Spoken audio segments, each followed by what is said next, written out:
Mnajua kama Mama Nipe ana shughuli. Umo shoga yangu najua, nisijua wakati mimi ndo funga mtaa. Jina lenyewe Mama Nipe. Na shughuli wapi? Hiyo ndo ataiweza mwenyewe ndo Mama Nipe.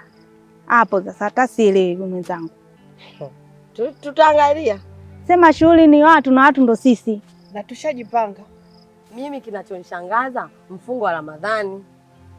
Sasa sije hiyo shughuli itafanyika saa ngapi? Saa ngapi hiyo shughuli itafanyika? Labda ifanyike usiku. Ndio tunafungulia watu au sio? Nakosea jamani. Anataka kutulima vikuku, vipaja.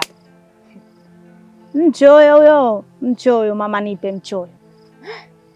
Jamani shoga tukamshauri asubiri Ramadhani ipite. Mimi mwanzo sijazoea kuvaa mijira, nataka kujiachia. Shughuli yenyewe inafanyika hapo kwa mwenyekiti Mzee Marundo. Shughuli yenyewe inafungwa na msimu wa Ramadhani. Mimi nakazania hapo, mbona mnielewi? Tunaogopa sasa tunafanyaje? Sasa ndio yenye shughuli tuende pale tukaistopishe. Ndio tumshaalikwa inabidi tuende. Shughuli ni watu na watu ndo sisi. Shoga yangu mimi nakuwa lele kwenye shughuli. Hata nikoma kunialika.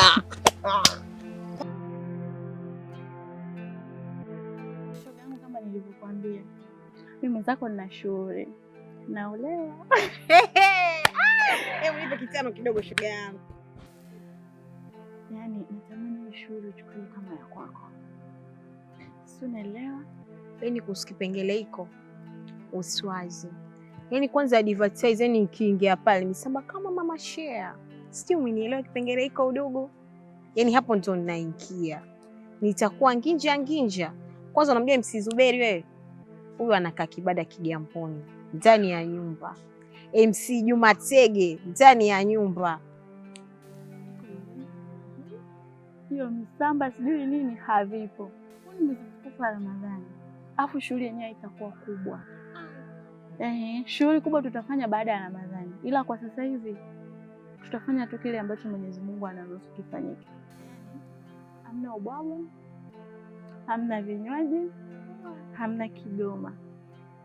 Tunafanya kimya. Ni kwa ajili ya ndoa tu. Ila usichoke. Baada ya shughuli hii, baada ya Ramadhani tutafanya shughuli kubwa. Kwa ndugu wangu nataka tu mradi tu ubane upenye mbinguni basi. Mambo mengine yako utaki. Kwanza inafanyika wapi ndugu wangu? Shughuli. Tena nilisahau kukuambia. Si unapofahamu pale kwa Mzee Marundo? Nafahamu. Ndio hapo tunafanya shughuli shoga yangu. Ule Masukumba kwa kuiba vitu yule usimwaliki. Nani? Mama Sukumba. Aya udugu wangu bwana, mimi nimekuja. Yaani hapa kitu ninachokihitaji zaidi unisaidie shoga yangu. Hapa nahitaji shera, kuchora piko. Sijui hata ninafanyaje. Hilo shoga yangu kwanza nikutoe hofu, hilo limeisha. Upo? Swali limefika kwa wage, hilo limeisha. Kwanza advertise makeup, tunaenda kwa Fatuma Kilombo. Ndani ya Mtoni Mtongani. Sijui umenielewa kipengele hiko. Shera tunaenda zitu Kigamboni kwa Skaba Skuba. Ana mashera konki yale yenyewe. Yaani ukivaa kila mtu bi harusi huyu hapa. Sijui umenielewa. Kwenye hii na tunaenda zitu kwa Mama Omari. Anachola vizuri ndani ya kibada na kupeleka mapema mwali wangu. Kwanza nakupiga na abaya advertise. Tunaenda kuchola tu hapo. Kazi kwao vishanshuda. Sijui umenielewa. Shoga yangu nataka upendeze, tena usitaki ule unywa. Ukiamba mwali cheka unacheka kama pose. Upo? Mwali mshike mkono unamshika. Haya, na lingine shoga yangu? Hapana shoga yangu, hilo tu ndo limenileta. Sina tu jambo lingine. Unataka kamza shemeji? Hapana. Basi shoga yangu nimeisha usiwazi.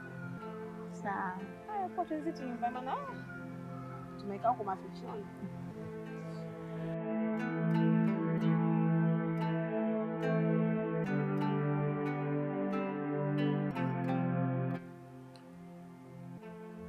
Udugu ndo umeitaka mwenyewe, huku lazimishwa.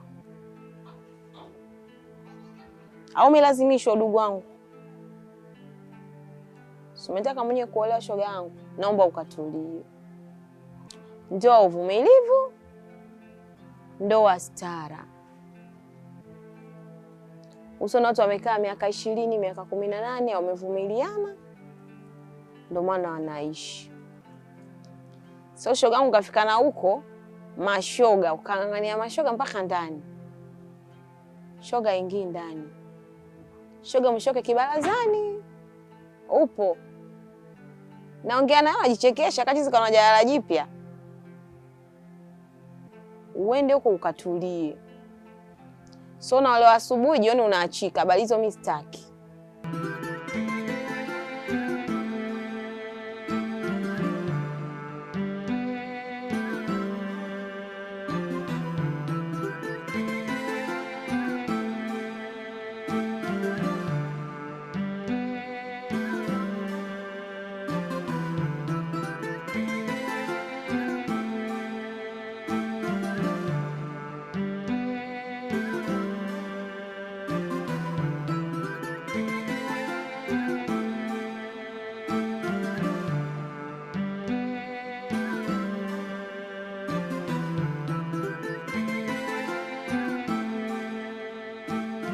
Sio kaja fulani au mume wako hivi, mume wako hivi. Usisikilize maneno ya watu. Unaona mimi? Wage mimi sio kama ndoa sitamani, natamani sana ndoa. Mimi wazangu wanapata nao napata mimi nahangaika nao, nishindikana mpaka na mitume. Na hilo jina lako la nipe, liishi hapa hapa mtaani. Sio ende huko tena nipe. Wewe ushakuwa mke wa mtu. Unaitwa Mrs. fulani. Sijui umenielewa, hilo nipe naanza ulikanseli. Yaani mbona kusema nipe mwambie sasa koma. Naitwa Mrs. fulani. Kwanza mpaka tumemsilimisha akaingia kwenye Uislamu. Wewe uogopi?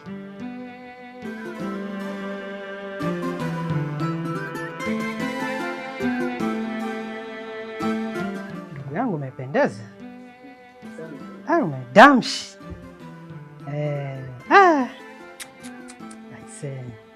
Sasa ndugu yangu, inabidi utulie. Sawa. Ndoa sole ya mama. Ndoa Mwenyezi Mungu ameibariki. Unaona? Ile mishangazi achana nayo. Sio unakuwa mapepele. Wewe tulia na mke wako vizuri ili maisha yaendelee. Sawa. Unadamshi ndugu yangu. Yaani uko mwaka. Ila tujipigie kwanza selfie hapa.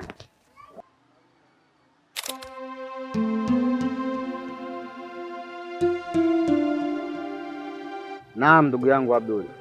Kwa sasa umeshaoa. Tukumbushane mawili matatu ambayo yanahitajika na nini haswa kinapaswa kufanyika katika ndoa. Kwa maana tutatoa hotuba fupi ambayo tutakumbushana kwenye ndoa nini ambacho kinahitajika. Kitu cha kwanza, tupo katika mwezi mtukufu wa Ramadhani. Mwezi huu ni mwezi wa kujizuia na ni mwezi wa kufanya yale yote mazuri yanayopendeza katika dini yetu ya Kiislamu. Nikupe hadithi moja ambayo ya mwanaume aliyeoa akakaa na mkewe zaidi ya miaka 40 mpaka 45 na walibahatika kupata watoto wawili, lakini mwisho wa siku iligundulika wale watoto sio wa yule mwanaume. Nini utafanya? Kwa hiyo hekima, busara ni vitu ambavyo vinahitajika katika ndoa. Asante baba. Baba, nimeukabidhi mke. Kitu kikubwa ninachokuomba ni upendo kutoka kwako. Sio kitu kidogo tu tayari ngoma. Hiyo sitopenda. Vile vile uwe na subira. Ukitoka unakotoka ukakuta mambo pale bado, uvumilie, uwe na subira. Naam, huyo ni baba, na tukumbuke baba huyu amepewa jukumu, sio baba mzazi wa biharusi. Wazazi wake wako mbali, lakini yeye mzee Malundo ndiye amepewa jukumu la kuwa baba. Shabduli, unaweza kwenda ndani kwenda kumchukua mke wako. Wakina mama vigege. Asalamu alaykum.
Mimi nashukuru sana ndugu yangu Mzee Marundo, niseme umenipokea vizuri mpaka sasa hivi. Ramadhani inakwenda kuisha, tunaenda kujiandaa na sikukuu.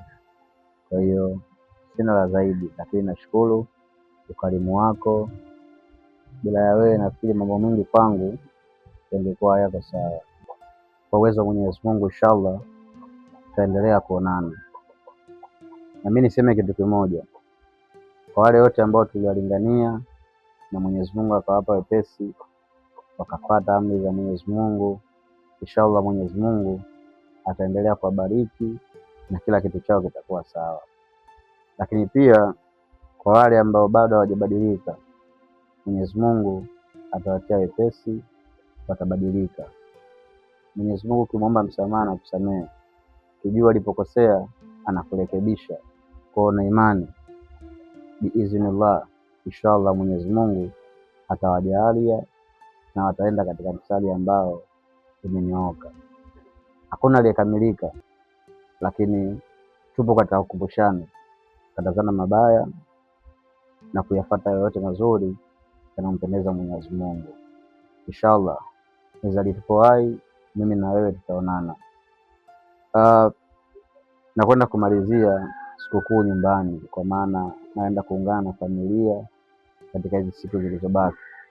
Ramadhani tayari imeshaisha, tunaenda kwenye sikukuu. Kwa hiyo nimeona sio mbaya nikienda kumalizana na familia, kwa maana nimetoka takriban mwezi hivi sasa sijaonana na familia. Kwa mimi nashukuru sana. Bila ya wewe sidhani kama kuna vitu vingeenda sawa. Umenipa ushirikiano mzuri, mimi nashukuru. Kwenye mapungufu naomba tusameheane, ndio binadamu walivyo. Mimi niseme tu asante kwa kuniaga, lakini tu kwamba ningependa tuwe wote hapa. Kwa uwezo wa Mwenyezi Mungu inshallah mimi na wewe tutaonana tena. Mzali tupo hai, Mwenyezi Mungu anatupa afya, kila kitu kitakuwa sawa.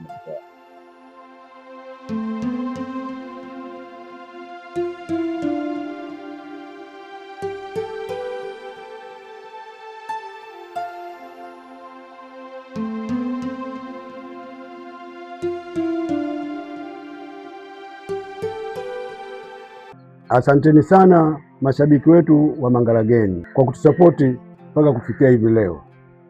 Na hata hivyo tumemaliza hii kazi, lakini kuna kazi nyingine mpya inakuja, inaitwa Mtoto Yatima. Tunaomba sapoti yenu. Asanteni sana na karibuni mtupe sapoti. Asanteni sana mashabiki zetu kwa kuendelea kutufuatilia. Sisi kama uongozi wa Mangalageni tunatoa shukrani zetu sana za dhati. Mmefanikisha kuangalia Imamu Mgeni mpaka mwisho.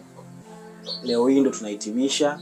Hivi karibuni kuna jambo linaenda kuachiwa ambalo linaitwa Mtoto Yatima.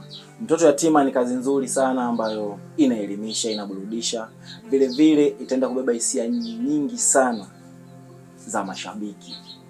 Hivyo basi tunachokuomba uweze kuiangalia, na ukiingia kwenye akaunti yetu ya Mangalageni usisahau kusubscribe na usisahau kushare na kucomment.